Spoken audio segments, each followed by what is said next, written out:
어제는 이제 사울이 많이 마음이 누그러진, 그동안 집요하게도 다윗을 추격했던 사울이 다윗이 어쩌면 죽일 수 있는 그런 상황이었죠. 아기스에서 모든 무장을 다 해제했다. 그 말은 사울이 많이 지쳐 있다 그런 거죠. 그래 다윗이 사울에게 일목요연하게 얘기를 해요. 내가 왕에게 무슨 죄를 지었길래 이러시냐고. 너무 오래됐잖아요. 10수년 동안을 국대민 안에는 전혀 관심이 없고, 그러니까 사람이 성령의 지배를 받으면 모든 생각이 정상입니다. 말하는 것도 정상, 생각하는 것도 정상. 그런데 악한 영이 역사하면요, 사람이 정상이 아니에요. 비정상이에요. 그러니까 잘못된 것을 잘못된 것으로 알지를 못해요. 그리고 그 일에 아주 집요하게 집착을 하는 거예요. 그러니까 어떤 일에 집착을 하고 있는 것 중에 그것이 비정상일 경우에는 우리 자신을 돌아볼 필요가 있습니다. 이 정상이 아닌 일에 내가 왜 이렇게 집착을 하나? 이 집착하는 것은 매우 위험하다. 사울이 10수년 동안을 그렇게 다윗을 죽이려고 집착을 하잖아요. 그러니까 다윗이 뭐라고 얘기를 해요? 아니, 왕으로서 보잘것없는 저 같은 사람을 이렇게 집요하게 추격하냐고. 그러니까 사울이 하는 얘기가 6장 21절에 보면 사울이 가로되 내가 범죄하였더라 그래요. 그리고 25절 맨 끝에 가보면 사울이 다윗에게 이르되 내 아들 다윗아 내게 복이 있을지로다. 내가 큰 일을 행하겠고 반드시 승리를 얻으리라. 이건 엄밀히 말해서 사울이 한 말이 아닌 것 같아요. 사울이 지금 귀신 들린 상태, 악한 영이 역사하는 상태인데 이런 말을 할 수 있겠어요? 하나님이 순간적으로 사울의 입을 열은 거예요. 순간적으로 그의 정신이, 맨정신이 돌아오게 하신 거예요. 그러니까 하는 얘기가 내가 큰 일을 행하겠고 반드시 승리를 얻으리라 하니라. 다윗은 자기 길로 가고 사울은 자기 곳으로 가니라. 그리고 4절에 보면 사울이 다시는 그를 수색하지 아니하니라. 그래서 이제 제정신 돌아온 거예요. 참 10수년 동안을 이 사울은 그냥 허랑방탕이라고 그러나요? 허송세월 한 허송세월. 예. 그러니까 이게 우리가 성령이 우리를 잡으면요, 하루 1시간 1분이라도 정말 보람있게 삽니다. 인생이 살아가는 보람을 느끼며 살아요. 그런데 악한 영이 역사하면 허송세월 하는 거예요. 허송세월. 그러니까 우리가 정신 차려야 돼요. 우리가 제대로 정상적인 삶을 살고 있느냐? 그 인생이 길지가 않아요. 굉장히 빠르게 지나갑니다. 쏜살같이 지나가요. 이게 한 주일이 지났나 보면 또 한 주일이 지나고, 한 주일이 지났나 그러면 또 한 주일이 지나고 그래요. 얼마나 세월이 빠르게 지나가는지 몰라요. 그러나 우리가 성령으로 지배되지 않고 성령으로 충만하지 않으면 그 소중한 시간들이 다 허송세월입니다. 우리 인생에 있어서 1분 1초도 아까워요. 사실은 1분 1초도 허송하기 어렵습니다. 우리가 다 주님 앞에 서서 우리가 행한 일에 대해서 다 벌과 상을 받아야 될 텐데 1분 1초도 아까운 세상에서 허송하게 되는 것이다. 그래 이제 여기까지 하고 아마 하나님이 이제 그만큼 하시고 거두신 것 같아요. 그러니까 사울이 제정신이 들었어요. 자, 그러면 반면에 다윗은 어떤 마음을 갖고 있느냐? 27장 1절 다윗이 그 마음에 생각하기를 내가 후일에는 사울의 손에 망하리니 블레셋 사람의 땅으로 피하여 들어가는 것이 상책이로다. 사울이 이스라엘 온 경내에서 나를 수색하다가 절망하리니 내가 그 손에서 벗어나리라. 근데 여기서 우리가 잘 보셔야 돼요. 이미 사울은 마음을 다 접었어요. 근데 더 이상 나는 다윗을 추격하지 않을 것이다 라고 마음을 다 접었어요. 하나님이 이렇게 하셨겠죠. 근데 다윗은 아직도 그 상처가, 아직도 사울로부터 계속 쫓기는 그런 마음의 상처와 생각이 아직도 그의 마음을 지배하고, 그래서 1절에 뭐라고 그랬어요? 다윗이 어디에 이르기를? 마음에 생각하기를. 다윗이 그 마음에 생각하기를, 사울이 나를 계속 따를 거니까 내가 이스라엘 땅에 있어서는 안 되겠구나. 이 블레셋 땅으로 도망치자. 이게 상책이다. 그래서 사울 왕이 나를 찾다가 못 찾으면 절망할 것이다. 그래서 내가 그 후에는 벗어날 것이다. 그래서 자기의 사람들 600명 가족들과 함께 데리고 블레셋 땅 가드로 갑니다. 그리고 아기스에게 가요. 3절, 다윗과 그의 사람들이 각기 가족을 거느리고 가드에서 아기스와 동거하였다. 가드 왕이죠. 다윗이 두 아내의 이름이 쭉 나오고요. 이렇게 말합니다. 5절, 다윗이 아기스에게 이르되 내가 당신께 은혜를 받았거든 지방 성읍 한 곳을 주어 나로 거하게 하소서. 당신의 종이 어찌 당신과 함께 왕이 사는 그런 도시에 내가 살 수 있겠습니까?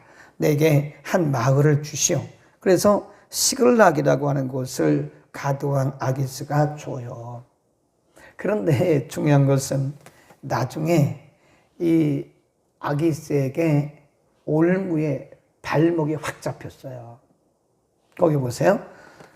12절, 아기스가 다윗을 믿고 말하기를 다윗이 자기 백성 이스라엘에게 심히 미움을 받게 하였으니 그는 영영이 내 사역자가 되리라. 그는 내 영영이 사역자가 되리라. 9절 이하에 보면요, 다윗이 누구하고 전쟁을 하냐면 자기 동족과 전쟁을 해요. 누구를 위해서? 아기스를 위해서. 발목 잡힌 거예요. 그러니까 여기서 우리가 생각해야 할 것이, 지금 다윗이 우리가 흔히 말하는 트라우마가 있는 거예요. 상처가 있기 때문에 이미 사울은 다윗 쫓기를 이미 다 접었다니까요. 더 이상 이 다윗을 추격하지 않아요. 사울이 다윗 쫓는 것에 대해서 마음을 접었어요. 그런데 아직도 다윗에게는 사울을 통한 트라우마, 상처가 남아있어요. 흔적이. 그러니까 지금 사울과는 관계없이 혼자 생각을 하고, 다윗이 혼자 생각을 하고 그 마음에 이르기를 내가 이스라엘 땅에 있다가는 잡혀 죽는다. 그러니까 저 이스라엘 땅에 숨지 말고 블레셋 땅으로 도망가자. 그래서 가드왕 아기스를 만난 거 아니에요? 근데 아기스가 참 고맙게도 여기에 이제 미끼가 있는 거죠. 고맙게도 시글락이라고 한 땅을 주어서 다윗과 그 가족들이 다 거하게 만들어요.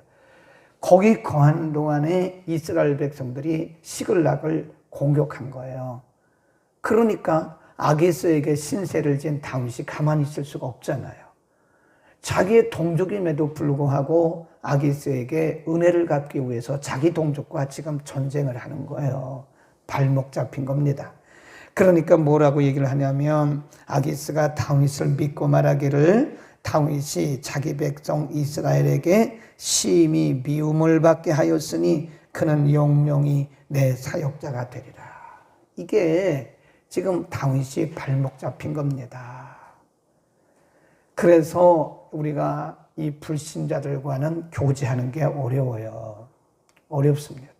불신자들은 아무리 착한 것 같아도요, 결국에 가서는 발목 잡혀요. 조심해야 돼요. 그래도 믿는 사람이 낫습니다. 믿는 사람이 왜 저러냐? 믿는 사람들이 왜 저렇게 안 믿는 사람보다 악하냐? 그렇게 생각할지 몰라도요, 믿는 사람들 속에는 도덕적, 윤리적으로, 일시적으로 혹은 약간의 긴 시간 동안 악하게 보일 수는 있으나, 그래도 믿는 자들 속에는 성령님이 계시기 때문에 불신자보다 나아요. 그래도 믿는 사람들은 이해를 합니다. 물론 그렇지 못한 사람도 있기는 간혹 있긴 하지만, 지금 이 다윗은요, 아기스라고 하는 가도 왕에게 발목 잡혔어요. 그래서 자기 동족하고 싸우잖아요. 인간의 은혜를 갚기 위해서 아기스가 시글락이라고 하는 땅을 주니까 그게 고마워가지고, 인간적으로 고마워가지고 아기스에게 은혜 갚는다고 자기 동족하고 싸우잖아요. 지금 왕이 될 사람이. 그러니까 우리가 여기서 생각해야 하는 것은, 인간은 누구라도 일시적으로 판단이 잘못될 수 있어요. 그거 빨리 돌이켜야 되는 거예요. 내 판단이 옳다고 생각하면 안 됩니다. 누구라도 자기 판단이 잘못될 가능성이 커요. 그래서 누가 옆에서 이렇게 한마디 하면 그거를 좀 기분 나쁘게 듣지 말고 한번 새겨볼 필요가 있어요. 네, 새겨볼 필요가 있습니다. 아, 이 내 생각이 잘못될 수 있구나. 네, 다윗은 지금 애매하게 자기 동족하고 전쟁을 하는 겁니다. 거기 보세요. 28장 1절. 그때 블레셋 사람이 이스라엘을 쳐서 싸우려고 군대를 모집한지라 아기스가 다윗에게 이르되 너는 밝히 알라. 너와 내 사람들이 와서 나와 한 가지로 나가서 군대에 참가할 것이니라. 다윗이 아기스에게 이르되 그러면 당신이 종에 행할 바를 아시리이다. 아기스가 다윗에게 이르되 그러면 내가 너로 영영이 내 머리 지키는 자를 삼으리라. 지금 아기스는 2번 얘기했어요. 거기 보면 12절에 영영이 내 사역자가 될 것이다. 급하니까 그 블레셋 가도한 아기스가 네가 이번에 이스라엘과 싸우는데 네가 만일 너의 동족을 치고 내게 승리를 주면 내가 영영이 내가 너를 내 머리로 삼을 거다. 여기 지금 발목 잡히는 거예요. 여기 미끼가 있는 거예요. 그러니까 이 사탄은 우리를 무너뜨리기 위해서요, 아주 온갖 좋은 얘기를 다 해요. 그러니까 신앙생활은 손익계산을 하면 안 됩니다. 얼만큼 내가 손해를 보고 얼만큼 유익을 얻을까? 인간관계에서 손익계산하면 안 돼요. 말씀을 기준으로 가야지. 내가 저 사람하고 좀 이렇게 인간관계에서 얼만큼 내가 유익을 얻을까? 그런 생각부터 하면 발목 잡혀요. 발목 잡힙니다. 그 미끼라니까요. 지금 아기스에게 물론 나중에 다윗이 이 발목 잡힌 곳에서 이제 그가 헤어나오긴 해요. 근데 지금 다윗이 실수한 거라고요. 그러니까 성경이 다윗의 이러한 모습을 우리에게 가르쳐 주는 것은 인간은 누구라도 상처가 있을 수 있다는 거예요. 트라우마가. 이미 7장 4절에 보면 사울은 이미 다윗 쫓는 것을 이미 다 포기한 상태잖아요. 그런데 마음에 상처가 남아있어서 자기가 미리 생각하는 거예요. 미리. 다윗이. 내가 이러다가는 사울의 손에 죽겠구나. 미리 생각해요. 미리. 우리가 때로 보면 인간관계 속에서도요, 그 상처가 있는 사람들은 그 사람에 대해서 아주 그 생각에 잡혀 있어요. 저 사람이 옛날에 그랬으니까 지금도 그럴 거다. 아니잖아요. 이미 사울은 포기하고 갔잖아요. 그런데도 그 트라우마가 상처가 남아있어가지고 내가 사울에게 쫓길 것이라고. 사울과는 상관없는 얘기를 지금 하고 있다고 말입니다. 그래서 우리는, 믿는 우리들은요, 어떤 사람을 통해서 과거에 상처가 있을지라도 그걸 끝까지 붙들고 있으면 안 될 것 같아요. 네, 그때는 그랬지만 지금은 아닐 수 있다는 거예요. 그때는 그 사람이 그랬었지만 지금은 아닐 수 있다는 거예요. 우리는 그 상처에 사로잡혀가지고 한 번 그렇게 묶이면 끝까지 그 사람을 그냥 그렇게 생각을 해요. 저 사람은 그런 사람이니까 그럴 거야. 그래서는 안 된다 이겁니다. 사람은 얼마든지 바뀔 수가 있는 겁니다. 그러니까 거기에 매여 있으면 안 되는 거예요. 거기에 탁 매여가지고 있으면 평생 우리는 인간관계가 개선될 수가 없는 거라 이겁니다. 아멘. 저 사람은 그랬으니까 그럴 거다. 그렇게 치부하지 말라는 거예요. 얼마든지 사람은 변할 수 있는 것이다. 그리고 우리 마음속에 상처가 없는 사람이 있겠나요? 상처가 다 있죠. 누구든지 사람들을 통해서 받은 상처들이 다 있을 수가 있습니다. 근데 그 상처가 이게 빨리 아물어져야 돼요. 그걸 우리가 내적 치유라고 한다고 해서 내적 치유. 끊임없이 내적 치유를 받아야 돼요. 이 내적 치유라는 것은 한두 번 해서 되는 게 아니에요. 끊임없이 내적 치유를 받아요. 그리고 이게 상담을 해보면요, 상처 없는 사람이 한 사람도 없습니다. 다 상처가 있어요. 부모에게 받은 상처, 자녀에게 받은 상처, 형제에게 받은 상처, 심지어는 목사님에게 받은 상처, 교회 성도들에게 받은 상처. 근데 자기는 아무에게도 상처를 안 줬다고 생각하는데 굉장히 오해입니다. 내가 준 상처도 많아요. 아마 저를 통해서 상처받은 분도 많을 거예요. 수없이 많을 거예요. 말을 많이 하다 보니까 상처받죠. 왜 안 받겠어요? 네, 저도 그거 감안하고 있습니다. 내가 설교 중에 상처 준 사람 많을 거다. 그러니까 내가 준 상처도 많아요. 그 다른 사람에게 받은 상처도 많다니까요. 근데 중요한 것은 이 상처가 빨리빨리 치유가 돼야 된다는 거예요. 이게 가만히 상처로 남아있으면 여기에 누가 역사해요? 여기에 사탄이 역사하는 거예요. 꼭 사탄은 상처를 타고 와요. 그걸 뭐라 그러냐? 발판이라고 해요. 발판. 마귀는 발판이 없으면 역사 안 합니다. 못 합니다. 안 하는 게 아니라 못 해요. 그러니까 우리가 사람들을 이해하고 사랑하고 관용하는 사람에게 마귀 옵니까? 못 와요. 미워하고 의심하고 질투하고 시기하고 이럴 때 역사하는 거 사탄이. 그러니까 우리가 사랑이라고 하는 큰 마음을 갖잖아요. 그러면 사탄이 한 길로 왔다가 7길로 도망가요. 이해하는 넓은 마음을 갖잖아요. 우리에게 와서 역사하려고 왔다가 사탄이 한 길로 왔다가 7길로 확 도망갑니다. 왜냐하면 역사할 발판이 없잖아요. 응? 역사할 발판이 없으니까. 그러니까 그 상처가 있다고 그 상처를 계속 갖고 있지 말고 상처를 빨리 치유받아야 돼요. 물론 본인이 치유받기는 힘들죠. 그러나 본인 노력도 필요합니다. 은혜 받으면 됩니다. 말씀 충만하면 됩니다. 그리고 자꾸 마음을 넓히려고 하고 이게 무슨 치유예요? 내적 치유입니다. 내적 치유라는 게 다른 게 없어요. 어떤 데 가보니까 내적 치유한다고 그러면서 가보니까 맨 귀신만 쫓고 있더라고요. 아니 귀신 쫓는 게 내적 치유입니까? 몰라도 참 많이 모른다. 네. 어디 가보니까 내적 치유한다고 해서 이 사람들은 내적 치유를 어떻게 하나 이렇게 보니까 계속 귀신 쫓는 것만 하더라고요. 그것만 내적 치유가 아니에요. 우리의 상처를 발견하고 그거를 자꾸 용서하고 이해하고 관용하는 사람들에 대해서 자꾸 이해하려고 하면 됩니다. 이해하려고 하면. 꽁 하고 있잖아요. 우리 민족에게는 그런 마음이 있어요. 꽁 하는 마음. 한 번 옛날에 상처받은 것 때문에 나중에 그 말을 들으면 또 꽁 하고 이걸 안 풀어요. 꽁 하고 있습니다. 그럼 이것이 계속 더해지는, 더해서 나중에는 큰 상처가 되고요. 그거 치유 안 됩니다. 그러니까 사랑보다 큰 약이 없어요. 사랑하고 이해하고 관용하고 그러면 이것이 점점점 다 풀어져요. 그게 자유입니다. 자유. 그 다음에 오늘 본문을 통해서 우리가 다시 한번 기억할 것은 누구라도 생각의 판단이 우리의 판단이 잘못될 수 있을 가능성이 크다. 그러니까 항상 자신을 내려놓고 내 판단이 옳다라는 생각을 하면 안 돼요. 내가 잘못될 가능성이 크다.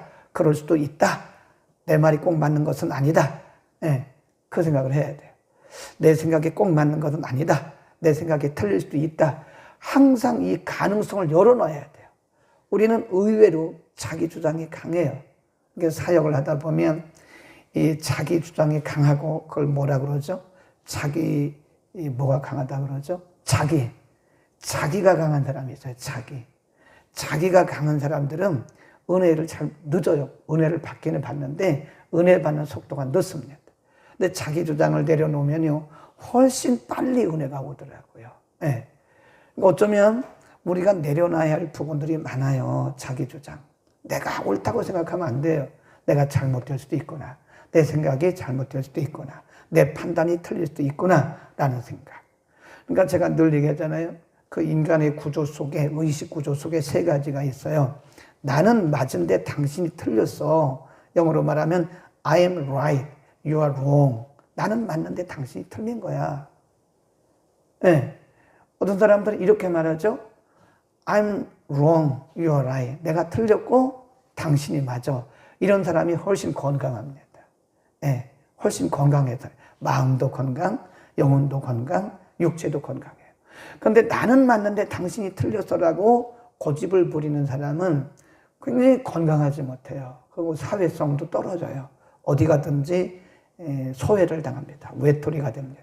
그런 사람 싫어해요. 사람들이 자기 주장이 강한 사람은 싫어합니다. 이게 복음이 아닌 이상은 우리가 너무 그렇게 나만 맞다고 생각할 필요는 없어요. 내가 얼마든지 내 생각이 틀릴 수가 있는 거다. 또 사실이에요. 우리가 뭐 온전한 사람이 아니기 때문에 우리 생각이 틀린 경우가 많아요. 자기 주장이 강한 사람은 어디 가든지 사람들과 부딪혀요. 우리가 줄 수도 있어야 된다 그 말이에요. 질 줄을 몰라요. 끝까지. 오늘 다윗을 보면서 우리는 누구나 다 판단을 잘못할 가능성이 크다. 항상 우리 자신을 돌아보는 게 중요합니다. 우리 자신을 늘 돌아봐야 돼요. 내가 잘못될 수 있다. 내 생각이 틀릴 수도 있다. 여러분 이렇게 인간관계에서 대화할 때요. 그렇게 꼭 얘기하세요. 이건 제가 잘못될 수도 있는데요. 제 생각이 틀릴 수도 있는데요. 저는 이렇게 생각해요. 얼마나 멋있어요. 그러면 상대방이 여러분을 생각할 때 굉장히 이렇게 높이 평가합니다. 네. 당신 생각은 틀렸어. 내 생각이 맞아. 이러면 사람들이 별로 안 좋아해요. 제가 생각이 틀릴 수도 있는데요. 제 생각은 이렇습니다. 한번 연습해 보세요. 집에서. 오늘 누구라도 한번 생각해 보세요. 연습을 해 보세요. 제 생각이 틀릴 수도 있는데요. 저는 이렇게 생각합니다. 기도하겠습니다. 걸어가신 우리 아버지, 오늘 다윗을 통해서 우리가 여러 가지 말씀을 묵상을 했습니다. 상고를 했습니다.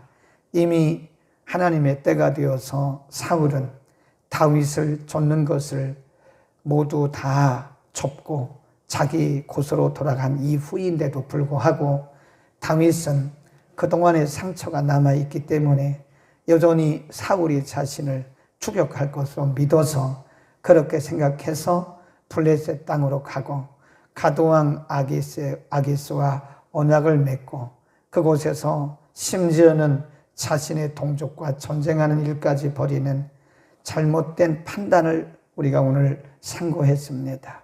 하나님, 우리는 모두가 다 인간관계 속에서 누구나 다 상처들이 있습니다. 하나님, 그 상처들을 하나님의 말씀과 성령을 통해서 치유하시고 끊임없이 우리를 새롭게 하시고 그 상처에 매여 또 다른 실수를 하지 않도록 은혜를 베풀어 주옵소서. 주님, 과거의 상처가 오늘의 큰 상처로 다가오지 않도록 사람은 얼마든지 변할 수도 있다는 사실을 깨닫고 과거의 그 사람을 지금의 사람으로 우리가 호도하지 않도록 늘 새로운 마음을 가지고 사람을 바라보도록 은혜를 통하여 주옵소서. 다윗조차도 이렇게 실수한 것을 판단에 미스가 있던 것을 우리가 압니다.